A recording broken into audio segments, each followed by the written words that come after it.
Leur parcours était tout tracé, puis ils ont découvert le Web3. C'est devenu une passion, ils sont alors devenus des Web3 builders, à leur rythme, à leur manière et selon leur vision. Inspirez-vous de leur parcours incroyable et devenez, vous aussi, un builder. Je suis Romain Milon, j'aide les projets Web3 à recruter et à fidéliser les meilleurs talents du secteur. Pour m'aider à propulser le podcast, pensez à vous abonner et en parler à 2 personnes autour de vous. Bonne écoute! Avant ce nouvel épisode, je tenais à vous préciser que nous ne donnons pas de conseils en investissement financier dans ce podcast. Je vous rappelle aussi que tout investissement dans les cryptoactifs et les NFT comporte des risques et peut entraîner des pertes en capital. Soyez prudents et faites toujours vos propres recherches. Bonjour à tous, très heureux de vous retrouver pour ce nouvel épisode de Behind the Chain. J'espère que vous êtes en pleine forme.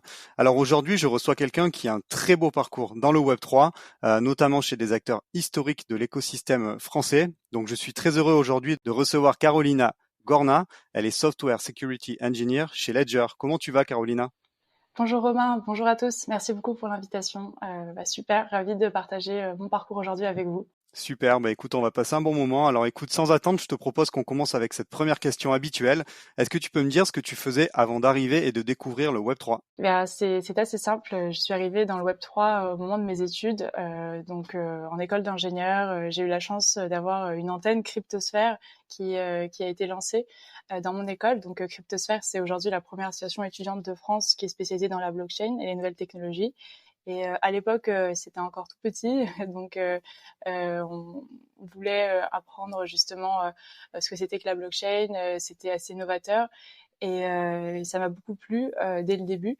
Donc voilà, j'ai eu la chance de faire ça en parallèle de mes études d'ingénieur en cybersécurité et de développer ça tout au long de mon parcours par la suite. Et donc ensuite, t'as pris, on va dire, t'as pris du galon chez Cryptosphère, puisque je crois que tu as été présidente justement de Cryptosphère France. Voilà, qu'est-ce qui t'a poussé à vouloir prendre les rênes de l'association de manière globale? Oui, c'est vrai que c'est plein de bons souvenirs que tu me remémores là.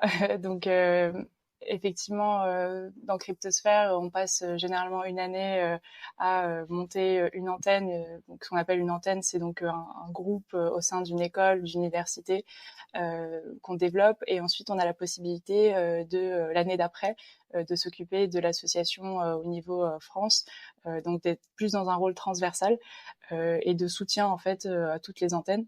Donc j'étais beaucoup inspirée par ce rôle, ce qui permettait en fait de soutenir tous mes amis, tous mes camarades à travers la France. Donc c'était vraiment une belle opportunité. Et donc pendant un an, on a contribué justement à l'ouverture d'une dizaine de nouvelles antennes. On a soutenu des nouveaux projets, des nouveaux partenariats. En plus en fait de la technologie qu'on continuait en fait à approfondir, c'est sur plein d'autres aspects que j'ai pu apprendre, la gestion d'équipe, l'organisation de partenariats. Donc beaucoup de montée en compétences et surtout la construction d'un projet qui aujourd'hui fait encore que grandir et qui soude une partie des étudiants aujourd'hui en France. C'est ça qui est beau, c'est le travail inter-école. Il y a peu de projets comme ça. Il y avait les juniors entreprises, mais qui avaient pas forcément cette fibre technique, technologique. Et on a été très ravis de monter ça au long de ces années. L'aventure Cryptosphère a commencé en 2017 et elle perdure encore jusque là en 2023. Donc c'est pas la fin. Et j'ai été ravie du coup d'en faire partie effectivement en tant que présidente en 2021.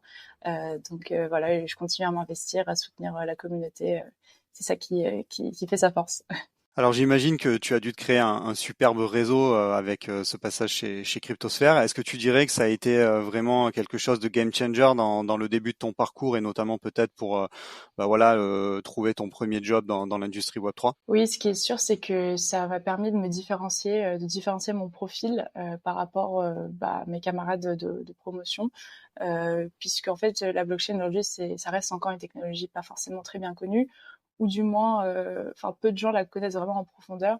Donc là, ça fait déjà 4-5 ans que je baigne dedans, donc ça m'a permis effectivement de creuser beaucoup et effectivement d'en faire une de mes spécialités. J'ai pu faire des projets de recherche dans mon école d'ingénieur orienté blockchain, dont la publication même d'un papier scientifique dans un journal il y a quelques mois. Donc, c'est typiquement ce genre de choses qui arrivent pas forcément à tout le monde. Donc, c'était une très belle opportunité.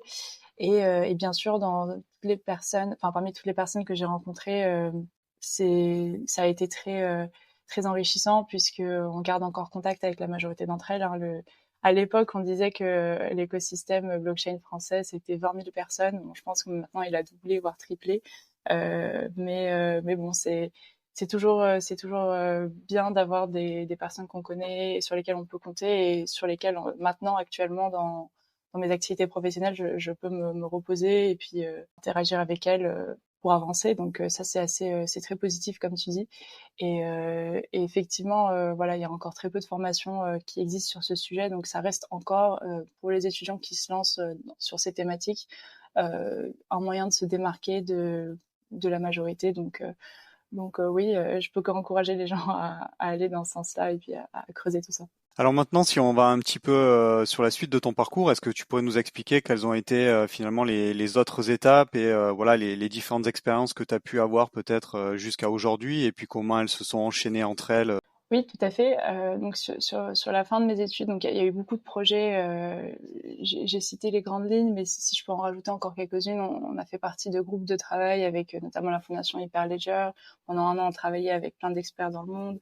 On a organisé typiquement le NASA Space App Challenge avec une partie un peu blockchain, donc qui était un gros projet aussi à Paris. On a organisé plein de hackathons, d'événements. On a été partenaire de plein de choses. Donc tout ça, pour la fin, on va dire, de mes études, ça m'a fait énormément réfléchir sur justement ce que je voulais faire plus tard et si je voulais vraiment me lancer, franchir le pas, parce qu'il y a souvent une différence entre les gens qui s'intéressent juste à une technologie et ceux qui décident d'y travailler. Et donc, en finissant mon master en cybersécurité, je me suis dit que en fait, il y avait encore plein de choses à creuser, à faire dans la sécurité blockchain. Donc, allier ma passion à côté, donc la blockchain, et mes études, la sécurité, et travailler dedans, c'était vraiment un peu la révélation pour moi à la fin de ce parcours académique. Et donc, j'ai pu, pour un stage de fin d'études, rejoindre les équipes de Blockchain Partner en créant presque une position pour moi justement en sécurité blockchain, puisque c'était quelque chose d'assez nouveau à l'époque et pas encore forcément maîtrisé par tout le monde. Donc, ça a été justement 6 mois pendant lesquels on a approfondi les problématiques de sécurité des blockchains. Donc, ça passe à la fois par la partie infrastructure, mais aussi par la partie smart contract, code, développement. Et on a concrétisé ces recherches par la sortie d'un rapport qui s'appelle Cyber Security for Blockchain and Crypto 2022. Donc, il est sorti, ça a déjà fait un an au moment de Vivatech. Et après, il reste encore assez d'actualité. Mais c'était une belle manière de produire un papier qui peut être de référence sur ces questions-là. Et moi, du coup, qui m'a permis personnellement d'avoir une idée en fait du contenu en fait, enfin de l'état de l'art de ce domaine-là particulier. Et donc par la suite, j'avais comme projet de faire une thèse en fait, une thèse doctorale sur la sécurité blockchain, puisque finalement les conclusions de ce rapport étaient que il manque encore beaucoup d'analyse, beaucoup de vérification, d'approche, on va dire plus académique de certaines des technologies et d'un point de vue de sécurité. Et donc, c'est pour ça que j'ai rejoint Ledger, où je travaille aujourd'hui, et où justement, je me suis lancée dans une thèse de doctorat pour 3 ans sur ces questions-là. Alors justement, chez Ledger, bah, ça peut être intéressant que tu nous décrives un peu plus dans le détail ce que tu fais. Et je crois notamment que tu t'intéresses particulièrement dans le cadre de ta thèse au Layer 2.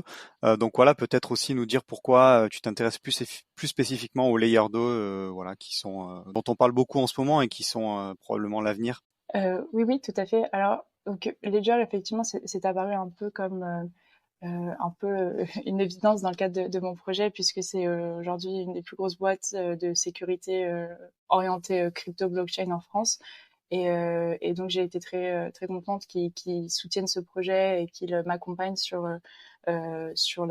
l'écriture du sujet et toutes les démarches administratives, puisque les gens avaient jamais fait de thèse auparavant. Donc c'était aussi une nouveauté pour eux. Donc on était ravis lorsque la thèse a été validée par la NRT. Et donc actuellement, effectivement, je suis en plein dedans. Plus concrètement, au sein de Ledger, j'ai pu du coup rejoindre l'équipe sécurité produit, que vous connaissez aussi peut-être sous le nom du Donjon.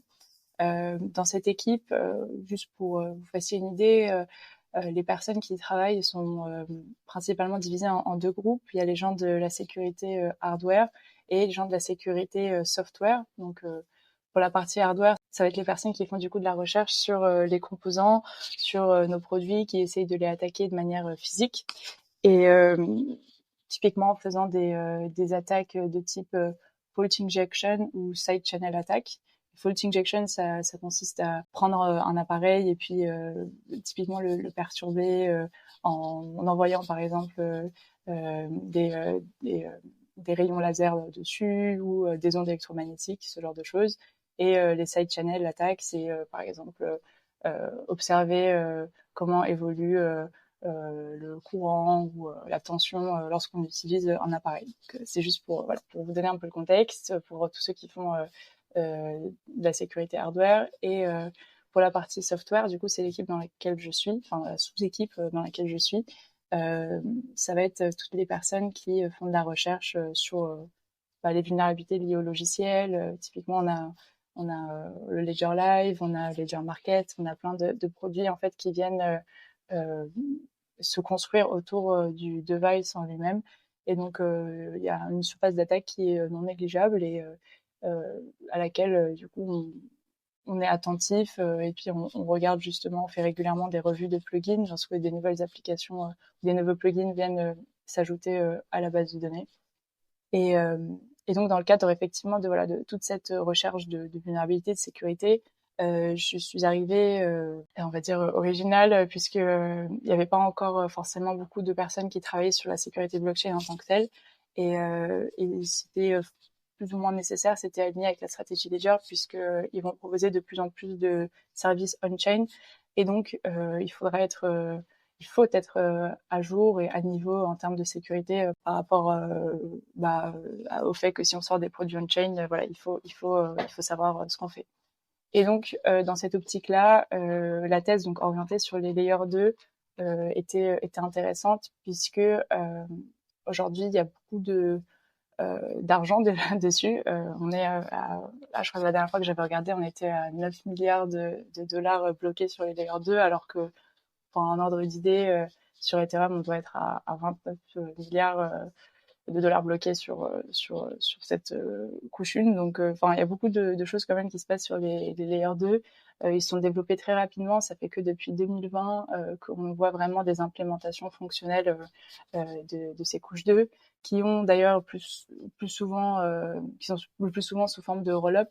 Donc les roll-up, c'est juste c'est une couche en fait qui vient se greffer sur la couche 1 et qui permet en fait de concaténer plein de transactions en une et donc de diminuer les frais de transaction et, et d'accélérer aussi le traitement des transactions sur la blockchain en général. Pourquoi est-ce que ce sujet en particulier de sécurité sur les layer 2 est intéressant, puisque en fait, majoritairement, les optimistic rollup en fait reprennent des caractéristiques de la couche 1 d'Ethereum, donc ils reprennent souvent ce qu'on va appeler en fait les clients. Donc, si certains d'entre vous ont déjà fait tourner leur nœud sur Ethereum, ce que vous devez faire globalement, c'est télécharger des programmes, donc ce qu'on va appeler du coup des clients logiciels, que vous installez sur vos ordinateurs et qui vous permettent en fait de vous connecter à la blockchain Ethereum.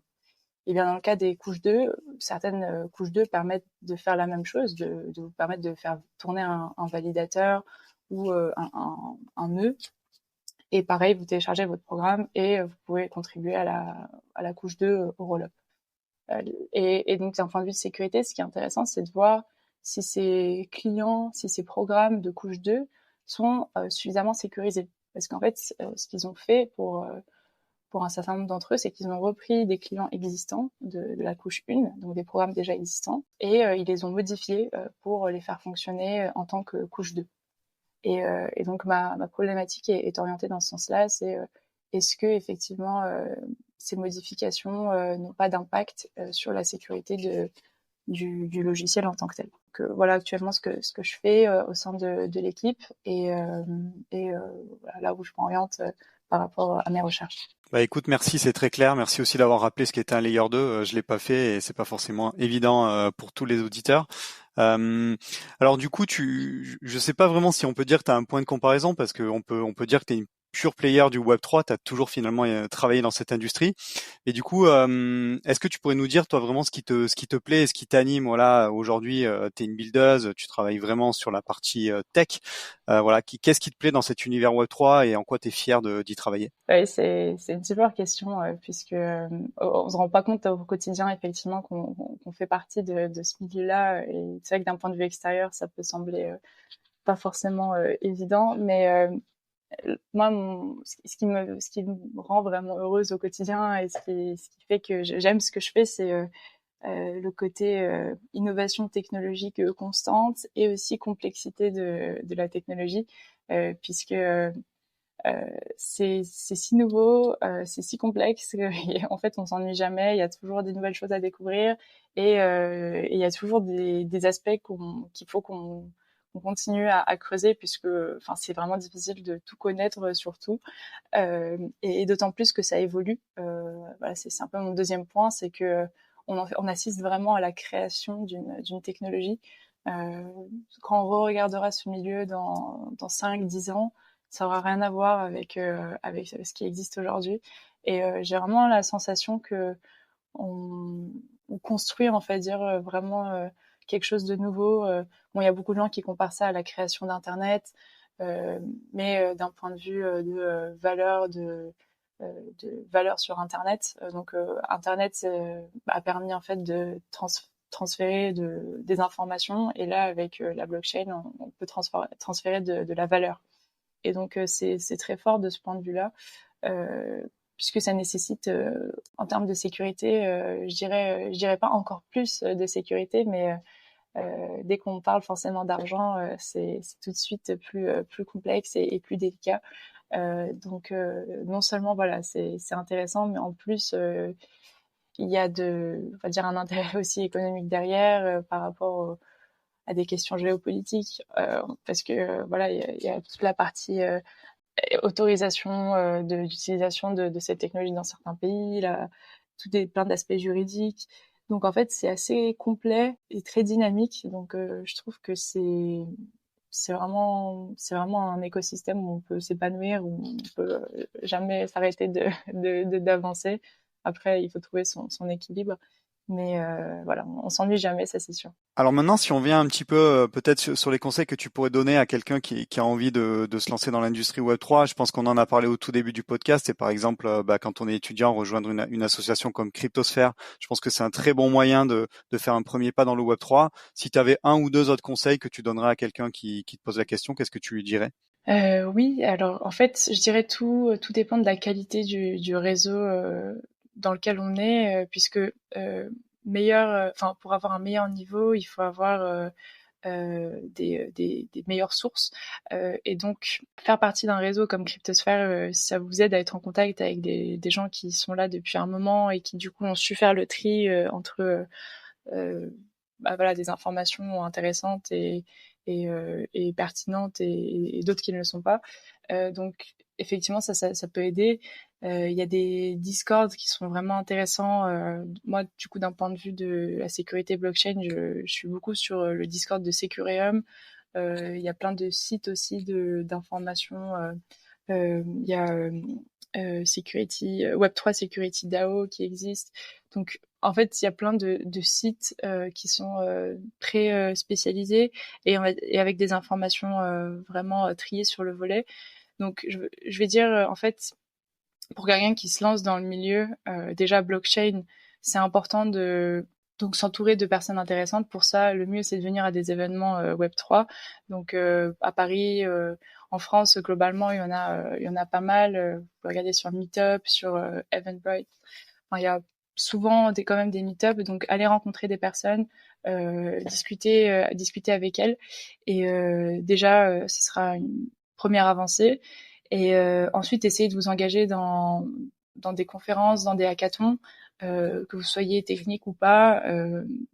Le fait de faire des projets va vous aider à progresser beaucoup plus vite et à comprendre les difficultés ou justement les points forts de telle ou telle blockchain ou telle ou telle sous-technologie, on va dire. Puis donc voilà, vous serez déjà pas mal armé pour ensuite vous faire votre propre avis et puis pour évoluer dans ce milieu-là. Bah, top, merci beaucoup pour tes conseils.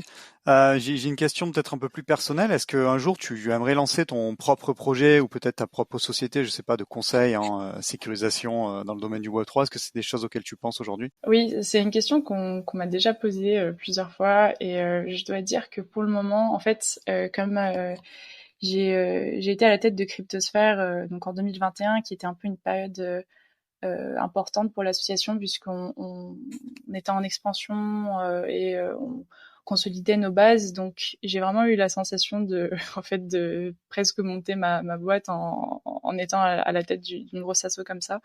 Donc je dirais que j'ai déjà eu on va dire les émotions et puis les hauts et les bas de ce type d'expérience avec Cryptosphère. Donc pour le moment, ça me manque pas forcément.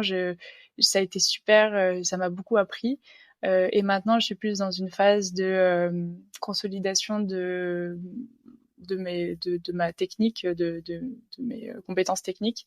Donc pendant 3 ans avec la thèse. Et après, effectivement, pourquoi pas. Voilà, on a participé à un hackathon, au hackathon de ETH Denver en 2023. Et donc on a monté un super produit, on a eu 3 prix. Donc pareil, on se fait contacter par des investisseurs. Et bon, c'est toujours le dilemme, est-ce que c'est le bon moment ou pas. Mais bon, je suis plutôt partisane de voilà, construire les choses pas par pas. Et voilà, et quand je serai vraiment sûre et quand il y aura vraiment un produit intéressant, pourquoi pas à ce moment-là.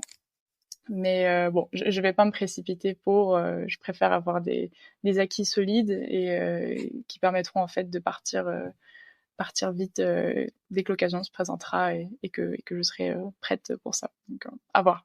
Ouais, écoute, ouais, je comprends ce choix et puis voilà, j'imagine que aussi au vu des compétences de pointe que tu as, bon voilà, les opportunités ne manqueront pas bien entendu et je pense qu'aujourd'hui déjà ce que tu fais c'est top en termes d'expérience. Alors, est-ce que tu accepterais de nous partager un projet coup de cœur, alors voilà que tu suis particulièrement en ce moment et nous dire pour quelles raisons, voilà, est-ce que c'est un layer 2 par exemple? C'est difficile de se positionner sur des projets. Je dirais que ce que je suis pas mal, c'est une catégorie de projets, c'est tous les projets qui amènent de la privacy sur la blockchain et bah, tout ce qui est en lien avec le zero knowledge. Donc bon, c'est assez général, mais l'idée est en fait comment pouvoir transférer des fonds en sauvegardant sa vie privée. Typiquement, il y a des projets c'est assez technique, c'est la homomorphic encryption qui permettent de faire ça. Beaucoup de gens disent que c'est assez idéaliste comme technologie, mais parce qu'en fait c'est une manière de chiffrer des informations à plus haut niveau. Donc par rapport quand je parle de niveau, je me réfère aux couche 1, couche 2. Donc là, on serait sur des couches 3, couche 4. Donc bon, je suis ça de loin puisque je sais pas si un jour on réussira à le faire. Et puis il faut aussi garder en tête qu'en rajoutant des couches, ça augmente la surface d'attaque, ça augmente la modularité.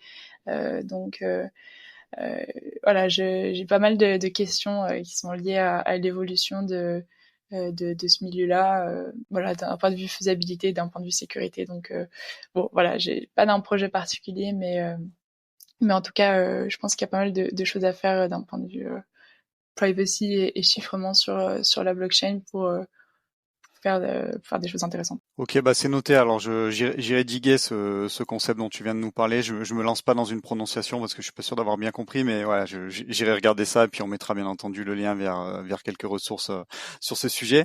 Alors on arrive déjà à la dernière question. Est-ce que tu pourrais nous dire, alors elle est pas facile cette question à chaque fois, mais est-ce que tu pourrais nous dire à quoi ressemblerait ton Web3 idéal dans 10 ans? Voilà, si tu avais un papier, un crayon et que tu pouvais dessiner quelque chose, qu'est-ce que tu nous dessinerais? Oui, alors là, ça fait appel à mes convictions personnelles. Donc, bah, ce que je peux dire, ce que je pense personnellement, c'est que je suis plutôt dans, euh, je pense que ce sera plutôt un monde qui sera autour de quelques blockchains. Je suis pas trop partisane du multi-chain scénario. Je pense qu'il y aura effectivement quelques chaînes, une ou deux, trois, voire trois chaînes de consensus, enfin de base, et il y aura ensuite des applications qui vont se construire dessus. Euh, donc, euh, voilà un peu l'architecture aujourd'hui qui est en train de se faire. Après, bah, je sais pas quoi trop dire de plus. Idéalement, j'aimerais bien que, voilà, d'un point de vue énergétique aussi, on puisse être sur des consommations qui soient raisonnables. En fait, je suis convaincue que si on construit une société numérique comme on le fait en ce moment, qui est en fait tournée, qui se base en fait sur Internet et puis sur le numérique en général, eh bien, il faut assumer de faire des choix en termes de sécurité qui vont avec. Et donc, la blockchain, les cryptos sont des solutions qui vous permettent de garder une forme d'incensurabilité et puis d'authenticité des données et puis de la valeur que vous échangez sur ce support numérique. Et donc, si on va dans ce sens-là, eh bien, il faut essayer de construire quelque chose qui soit durable. Et voilà, je sais que c'est un peu une question où ce qu'on met un peu souvent de côté dans le milieu. On se dit oui, on a des ressources infinies, ça ira bien, les énergies renouvelables. Mais je pense que là où les blockchains qui s'en sortiront bien à la fin devront prendre en compte toutes ces contraintes aussi extérieures, pas forcément que techniques, technologiques, mais aussi les contraintes de notre monde en fait, pour répondre d'un côté aux besoins des utilisateurs, mais aussi à ce qui est possible en termes de ressources, parce que si le milieu ne sera pas capable de faire ses choix, ces choix seront faits par des gouvernements à notre place, c'est-à-dire il y aura probablement des attributions de bandes passantes qui seront destinées à telle ou telle blockchain. Et ça, je pense que c'est pas souhaitable parce que ça mettra en péril le fonctionnement des blockchains. Mais je pense qu'on se rend pas compte à quel point on risque d'être dépendant de ces décisions-là. Donc autant construire voilà des chaînes, des blockchains qui soient voilà qui pensent déjà à toutes ces problématiques qui risquent d'arriver à un moment ou à un autre. Ça, c'est le pire des scénarios.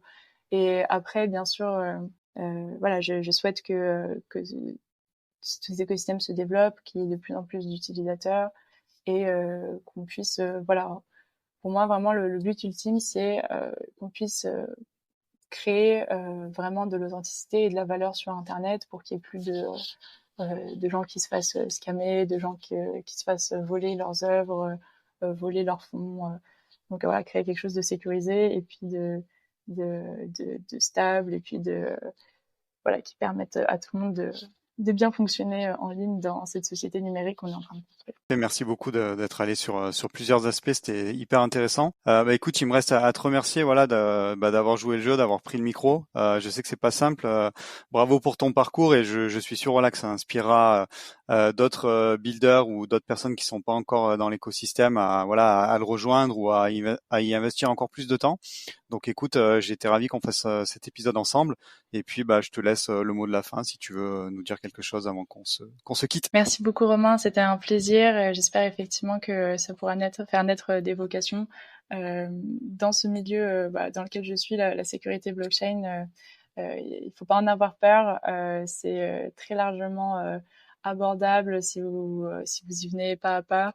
Et c'est passionnant comme sujet puisque la sécurité est responsable de plein de choses dans ce milieu. Donc, n'hésitez pas à au moins lire des rapports, écouter des conférences d'experts et vous intéresser à ce domaine-là particulier parce que je pense qu'il va vraiment être clé dans l'évolution du Web3 dans les prochaines années. Donc voilà, je serais ravie d'en faire partie, j'espère, pendant encore un moment, et puis de vous retrouver à des événements ou des salons pour discuter de tout ça. Et merci encore vraiment pour l'invitation. Merci à toi et puis bonne continuation et je te dis à très bientôt Carolina, salut. Merci beaucoup, à très bientôt, au revoir.